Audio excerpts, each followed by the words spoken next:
Inilah Datu Pejel yang dikisahkan dari Huta Limbong. Ia selalu bertandang ke sana kemari mencari ilmu. Dan selain mencari ilmu, di usianya yang tak lagi muda, Datu Pejel memiliki hobi yaitu maraduhur.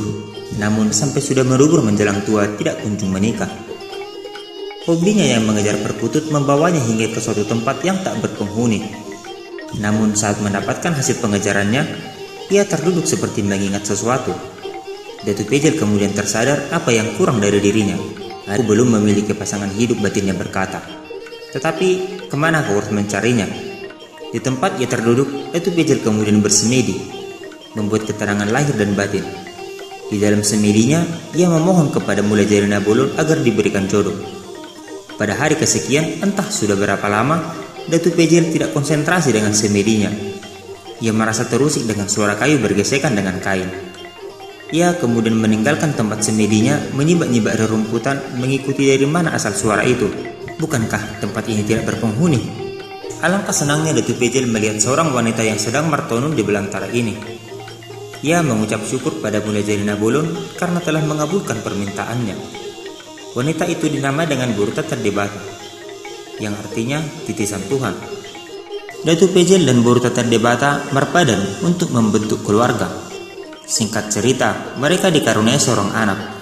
Namun anehnya, putra Datu Pejel memiliki rupa mirip kodok. Datu Pejel tidak terima anaknya seperti kodok. Ia pun membuangnya ke barak, kandang ternak di bawah rumah, agar mati dipijak-pijak kerbau. Kemudian ia berlalu dari rumah. Borutattar Debata mengambil anaknya dari bara dan disembunyikan di para-para rumah mereka. Saat menginjak usia anak-anak, keanehan mulai terlihat karena setiap kali pulang dari ladang, Borutattar Debata heran melihat kayu bakar yang mereka jemur sebelum berangkat ke ladang selalu tersusun rapi saat mereka kembali. Ia pun melakukan pengintaian. Siapa garangan yang melakukan semua ini? Borutattar Debata sangat terkejut melihat anak yang gagah dan tampan sedang menyusun kayu bakar. Dan saat pekerjaannya selesai, Nerasaun kembali ke rumah, wajahnya kembali buruk rupa. Borutattar Debata masih sangat penasaran mengapa wajah anaknya harus berburuk rupa saat di hadapannya. Borutattar Debata berdoa dan memohon petunjuk dari kejadian yang disaksikannya. Sementara itu, Datu Pejel yang ingin menjadi orang sakti pergi ke Gunung Simanuk-Manuk untuk bertapa. Borutattar Debata tersadar bahwa Datu Pejel adalah orang sakti. Bagaimanapun, Nerasaun adalah darah daging Datu Pejel. Maka pada saat usia Nerasaun menginjak dewasa, Borutattar Debata menyuruh Nerasaun menemui ayahnya di pertapaan di Simanuk-Manuk. Sampai di Gunung Simanuk-Manuk, Nerasaun menceritakan kedatangannya kepada Datu Pejel. Dan Datu Pejel pun berkata, "Purhak madamang tu Huta Limbong, alak maburun tulangmu nalau parsudukmu." Begitulah petunjuk yang didapatkan Nerasaun. Dan sesegeranya ia pun berangkat ke Limbong. Sesampainya di Limbong, Nerasaun menemui tulangnya dan mengutarakan niatnya. Namun tak satu pun dari ketujuh boru tulangnya yang mau, karena wajahnya yang seperti kodok. Tanpa sengaja di suatu sore, boru tulang yang paling bungsu melihat Nerasaun pergi mandi. Ia terpesona melihat ketampanan wajah Nerasaun. Ia menyadari bahwa wajah Nerasaun hanyalah topeng. Di hari ketiga, Nerasaun pamit untuk pulang. Namun sebelum pulang, tulangnya mengumpulkan kembali ketujuh borunya dan menanyakan satu persatu. Boru pertama sampai boru keenam, tak satu pun yang bersedia. Mereka tetap pada pendirian yang pertama. Kemudian ditanyalah kepada yang paling bungsu, putrinya yang ketujuh. Boru Siapudan pun menjawab, "Narwa pe bari bakki narwak kudui. Rade dua nagabe parsuduknya anak nena burukki." Akhirnya Nerasaun pun dinikahkan dengan Boru Siapudan. Kutukan Nerasaun pun hilang saat mereka diberkati.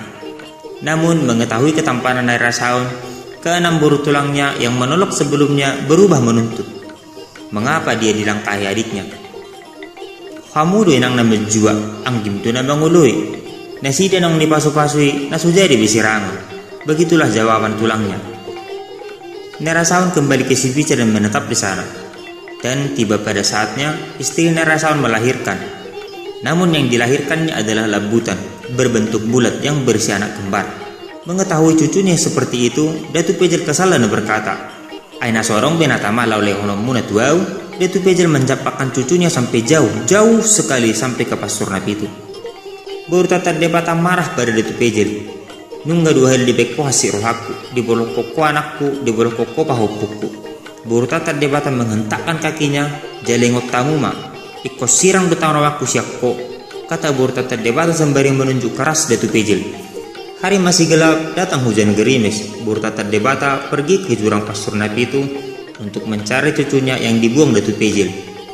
Saat menyusuri jalan yang licin, ia terhentak akan kilatan cahaya yang begitu besar. Sedetik kemudian, terdengarlah suara tangisan bayi. Kilat pada malam hari itu telah membuka labutan cucunya.